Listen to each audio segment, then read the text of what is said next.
పరిశుద్ధ నామమునకు మహిమ కలుగును గాక. దేవుని వాక్యం వినిచిన ప్రేమైన సహోదరి సహోదరులకు దేవుని నామమున శుభావందనములు తెలియచేయుచున్నాము. ఈరోజు వేకుమన్న ఏప్రిల్ 18వ తారీఖుది. నీ యొక్క రక్తం ఏమని మొరపెట్టుచున్నది? అప్పుడు ఆయన, నీవు చేసిన పని ఏమిటి?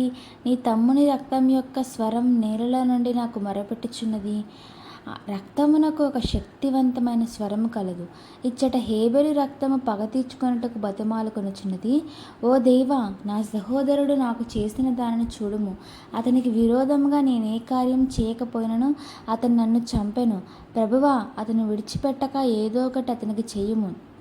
హేబేలు యొక్క రక్తము పగ తీర్చుకొనుటకై బతిమాలుకొనుచుండగా యేసు యొక్క రక్తము, తండ్రి, వీరేమి చేయుచున్నారో వీరెరుగరు గనుక వీరిని క్షమించుము అనే క్షమాపణ కొరకు బతిమాలుకొనుచున్నది. ఈ రక్తమునకు అద్భుతమైన శక్తి కలదు.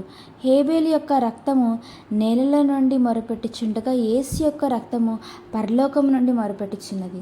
పాత నిబంధన పరిశుద్ధులు వారి యొక్క శత్రువును క్షమించలేకపోయిరి.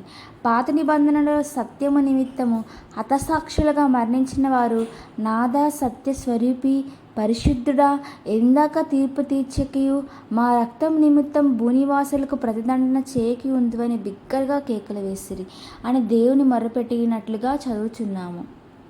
అయితే క్రొత్త నిబంధనలో యేసు ప్రభు క్షమించిన విధముగా క్షమించుటకు మనం యేసుక్రీస్తు ద్వారా కృప పొందుచున్నాము. క్రొత్త నిబంధన మొదటి హతసాక్షి అయిన స్టెఫను, ప్రభువా, వారి మీద ఈ పాపం మోపకము అని గొప్ప శబ్దంతో పలుకుచు మరణించెను. ఇప్పుడైతే సియోను కొండకును జీవము గల దేవుని పట్టణమునకును అనగా పరలోకపు యెరూషలేమునకును క్రొత్త నిబంధనకు మధ్యవర్తి అయిన యేసునొద్దకును హేబేలు కంటే మరి శ్రేష్టముగా పలుకు ప్రోక్షణ రక్తమునకును మీరు వచ్చి ఉన్నారు. ఈ కృపాకాలములో ఎవరైనాను పగ తీర్చుకొనవలని కోరినడలా అతనిలో యేసు యొక్క రక్తం కాదు కానీ హేబేలు యొక్క రక్తమే ఉన్నదని అర్థము.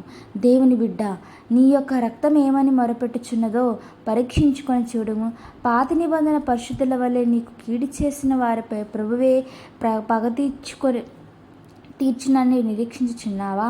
లేక యేసు వలె నిన్ను నొప్పించిన వారి ఎడల క్షమాపణను ప్రేమను చూపుచున్నావా?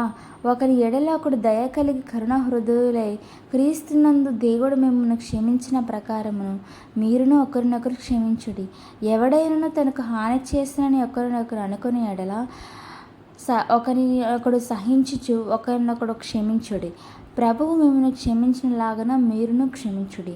కాబట్టి మనలో ఎప్పుడు కూడా యేసు యొక్క రక్తం మాత్రమే ఉండగలను. కాబట్టి మనం ఎప్పుడు కూడా ఇతరులను క్షమించే ఒక మనస్సు కలిగి ఉండాలి. దేవుని యొక్క ఒక మంచి మనస్సు, అలాగే మనం ఆ స్వరూపంనే పోలి మనం ఉన్నాం కాబట్టి దేవుని యొక్క మనస్సు కూడా దేవునిలాగే మనకు కూడా ఉండి ఇతరులు మనం క్షమించాలి.